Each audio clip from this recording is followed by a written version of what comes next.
What's up? We're going to be teaching everybody how to fix an iPod Touch 4th generation cracked screen. As you can see here, it's cracked. So here's my audience. 1, 2, 3, 4, 5, 6. So today we're going to be needing a couple tools. One is a metal spudger or pry tool. Another one is a 00 Phillips screwdriver, a small knife, iPod Touch 4th generation adhesive, sticky adhesive, double-sided, and a suction cup. Well, and a brand new screen, so you can change the screen. So you want to start off by inspecting the iPod, making sure there's no glass or anything on the screen where you can cut yourself. So you might want to wear gloves, but I don't because I'm more experienced in this. So you want to take the suction cup and place it on top of the screen, kind of firmly but gently, and then pull up. Voila, the screen is open. Now there's the home button. Take the home button out. It might still be attached to the screen if it cracked that way or if it didn't crack that way. So take the home button off, as you can see, and set it aside. Next, inside the iPod there is 1, 2, 3, 4, 5, 6, 7, 8 screws that you need to unscrew. So unscrew the 8 following screws and set them aside in order because they only fit in the same slots or holes they came out of. So take them all out.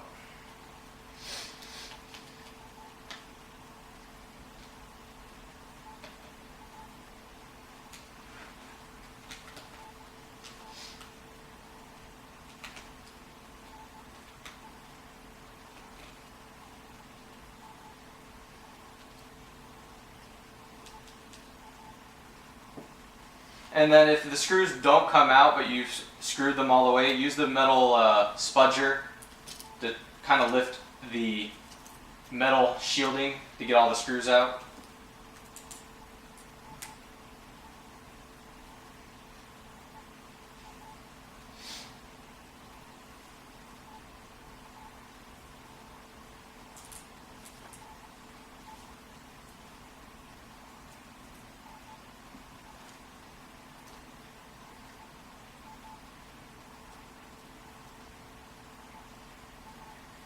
Now make sure you have all your screws, and I believe I'm missing one. It is stuck inside the iPod.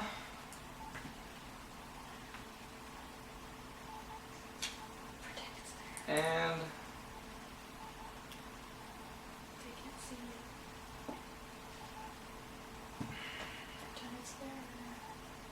okay, I have all the screws. Now there's 3 more screws at the very top. Take them all 3 out.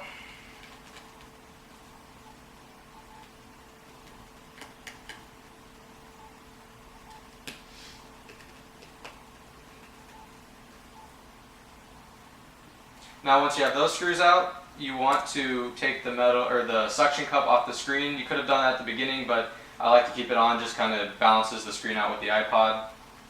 Then flip the screen on the back of the metal shielding, get your metal prier or spudge tool and press down right below or right next to the camera to try to get underneath the motherboard, the pry up the motherboard, and the camera in the corner. Now once you have the motherboard out, you have one more cable attaching to underneath the motherboard. All you want to do is put your knife or your little spudger underneath it and kind of gently pry it off. So it comes off like that, and just set it aside. Now you have the motherboard exposed and the metal shieldings, the screws off, and everything like that. All you want to do is just attach the new screen the same way you took off the old screen. You're going to lift the motherboard up with your finger underneath like that, push up the middle camera through the motherboard, and then try to get this digitizer cable to snap underneath it properly.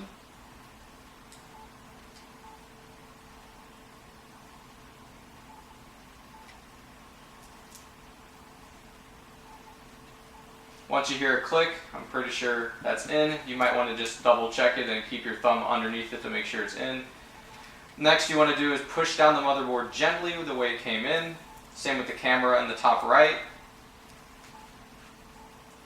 Then you want to put the metal shielding back on top. Make sure that is flat and sealed properly.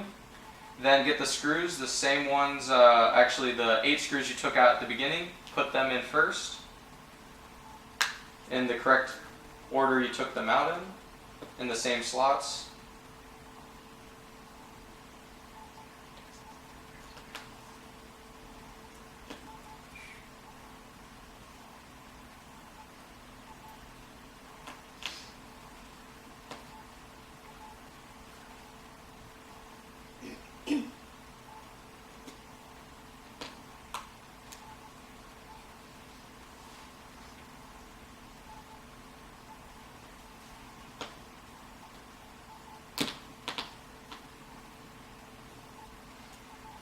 Now once we have all these screws, or these 8 screws in, you want to make sure there's no loose glass inside the iPod to make sure it doesn't affect the screen or how the screen sits down properly.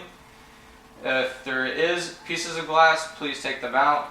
They'll just ruin the iPod, mess up the screen, cause dead spots or dead pixels, which nobody likes dead pixels.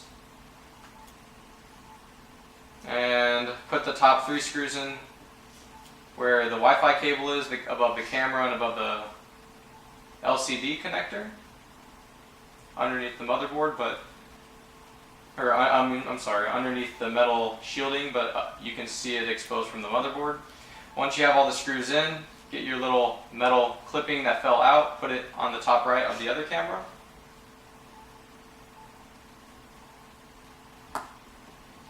Once that's in, you want to get your adhesive and peel the outer adhesive.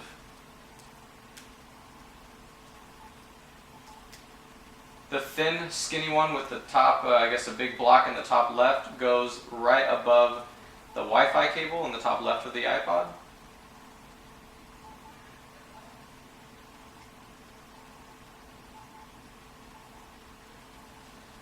You get your metal spudger and kind of press it down to make sure it's firmly pressed into the grooves of the iPod.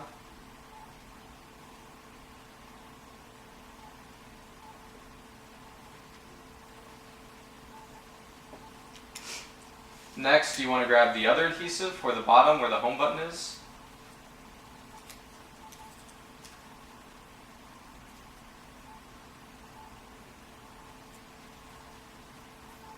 Again, you want to make sure it is properly flush with the bezel of the iPod or the chrome casing, because if it isn't, it's just going to make the screen stand out more and the screen's just going to come off.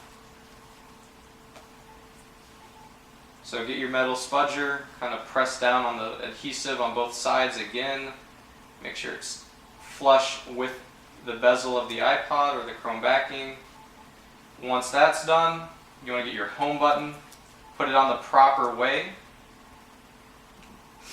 It only goes in one way, so just push it inside the new screen, make sure it's kind of seating properly in it, make sure it looks nice. Then you want to get the other connector, the LCD connector, firmly press it in. Make sure you're not bending any pins, but press it properly. And then there's a film on the edge of the screen or on the back side. Just take that off, that's fine. And then you want to get your knife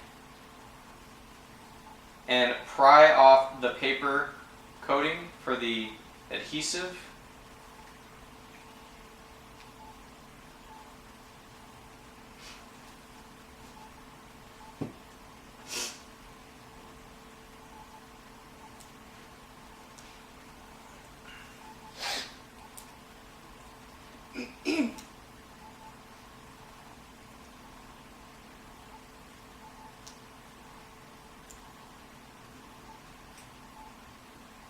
Once all the adhesive papering is taken off, you could set down the screen, but make sure the cables are not getting pinched at the very top where you plug them into the motherboard.